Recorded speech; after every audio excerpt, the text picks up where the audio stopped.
Beritakanlah firman, siap sedialah baik atau tidak baik waktunya.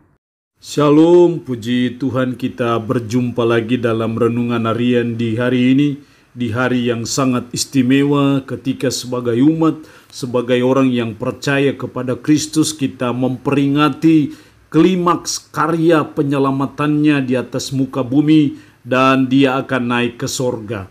Mengawalinya, mari kita berdoa. Kami bersyukur dan memuji nama-Mu di hari ini, karena Engkau berikan kami waktu dan kesempatan kembali untuk kami akan mendengarkan sebagian dari firman-Mu. Roh-Mu yang kudus, tolonglah kami, urapilah kami, dan berkatilah kami dengan kebenaran firman-Mu di hari ini. Dalam nama Tuhan kami Yesus Kristus kami berdoa. Amin. Nats firman Allah yang menjadi perenungan kita bersama di hari ini, saya ambil dari Ibrani pasal 7, ayat 26 sampai dengan pasal 8 ayatnya yang kedua. Secara khusus saya akan membaca ayatnya yang ke-28. Firman-Nya berkata demikian. Sebab hukum Taurat menetapkan orang-orang yang meliputi kelemahan menjadi imam besar. Tetapi sumpah yang diucapkan kemudian daripada hukum Taurat menetapkan anak yang telah menjadi sempurna sampai selama-lamanya. Demikian kebenaran firman Allah hari ini yang intinya mengajar kita, mengingatkan dan menasihati kita. Yesus Kristus adalah imam besar yang sempurna. Sebagai imam berfungsi menjadi perantara antara Allah dan manusia yang dalam konteks perjanjian lama dalam setahun sekali akan masuk dalam ruang Maha Kudus untuk mempersembahkan korban menjadi perantara antara umat dan Allah. Dalam konteks perjanjian baru, Yesus Kristus adalah imam besar yang sempurna, yang memenuhi syarat, yang qualified sebagai imam besar, yang menjadi perantara antara kita orang yang percaya dan beriman kepadanya dengan Allah yang maha suci dan maha kudus. Jelas dia adalah imam besar yang memenuhi syarat karena dia adalah imam besar yang sempurna. Kenapa dia disebut sebagai imam besar yang sempurna? Setidaknya ada dua alasan dalam ayat 26. Sebab imam besar yang demikianlah yang kita perlukan, yaitu yang saleh, tanpa salah, tanpa noda, yang terpisah dari orang-orang berdosa dan lebih tinggi daripada tingkat-tingkat sorga.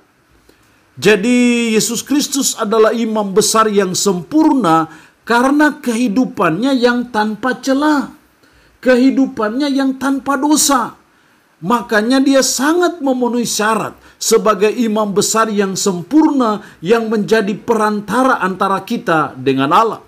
Kalau kita punya imam besar yang sempurna yang menjadi perantara antara kita dengan Allah, sudah barang tentu Allah pasti menerimanya. Karena siapa perantaranya? Yaitu imam besar yang sempurna dan karena kehidupannya yang tanpa celah. Kalau dia ada celah, kalau dia banyak kesalahan, maka ada kemungkinan besar dia tidak akan diterima. Tapi karena imam besar kita Yesus Kristus yang memiliki kehidupan yang tanpa celah, yang memiliki kehidupan yang saleh, tanpa salah, tanpa noda, maka dia memenuhi syarat menjadi imam besar yang sempurna, dan itu berarti bahwa menggaransi saudara dan saya yang adalah umatnya dan dia menjadi perantara, pasti saudara dan saya akan diterimanya. Makanya disinggung dalam ayat 25, karena itu ia sanggup juga menyelamatkan dengan sempurna semua orang yang oleh dia datang kepada Allah, sebab ia hidup senantiasa untuk menjadi pengantara mereka. Jadi kehidupannya yang tanpa dosa, kehidupannya yang tanpa celah, menjadi garansi bagi saudara dan saya yang dia antarai menjadi umatnya, dan saudara dan saya pasti diterima oleh Allah karena imam besar yang sempurna. Yang kedua, alasan yang kedua kenapa Yesus Kristus adalah imam besar yang sempurna. Dalam ayat 27 dari pasal 27, pasal 7, yang tidak seperti imam-imam besar lain yang setiap hari harus mempersembahkan korban untuk dosanya sendiri dan sesudah itu barulah untuk dosa umatnya. Kalau imam-imam besar yang lain dia mempersembahkan korban untuk dosanya sendiri dulu, baru sesudah itu untuk dosa umatnya. Tapi kalau Yesus Kristus tidak. Kalimat selanjutnya, sebab hal itu telah dilakukannya satu kali untuk selama-lamanya ketika ia mempersembahkan dirinya sendiri sebagai korban. Jadi kenapa Yesus Kristus adalah imam besar yang sempurna, yang memenuhi syarat sebagai pengantara antara kita dengan Allah? Karena dia telah mempersembahkan dirinya sebagai korban sekali untuk selama-lamanya. Sekali lagi, kenapa dia adalah imam besar yang sempurna? Karena dia telah mempersembahkan dirinya sebagai korban sekali untuk selama-lamanya. Kalau imam besar yang lain, dia tidak bisa mempersembahkan korban untuk selama-lamanya. Dia harus setiap tahun mempersembahkannya, baik bagi dirinya, tapi juga bagi umatnya. Tapi Yesus Kristus lain. Dia adalah imam besar yang mempersembahkan dirinya sebagai korban cukup sekali untuk selama-lamanya. Karena itu dia memenuhi syarat sebagai imam besar yang sempurna. Jadi pengorbanan Kristus di Bukit Golgota cukup sekali. Dan itu berlaku untuk selama-lamanya. Tidak perlu dia berulang-ulang seperti imam besar yang lain. Sebab hal itu telah dilakukannya satu kali untuk selama-lamanya ketika ia mempersembahkan dirinya sendiri sebagai korban. Jadi Yesus Kristus adalah imam besar yang sempurna karena kualitas persembahannya. Persembahannya adalah persembahan dirinya sendiri. Dan yang kedua adalah sekali saja untuk selama-lamanya. Tapi kalau imam besar yang lain, dia mempersembahkan binatang bukan hanya sekali, tapi itu banyak kali, sering kali.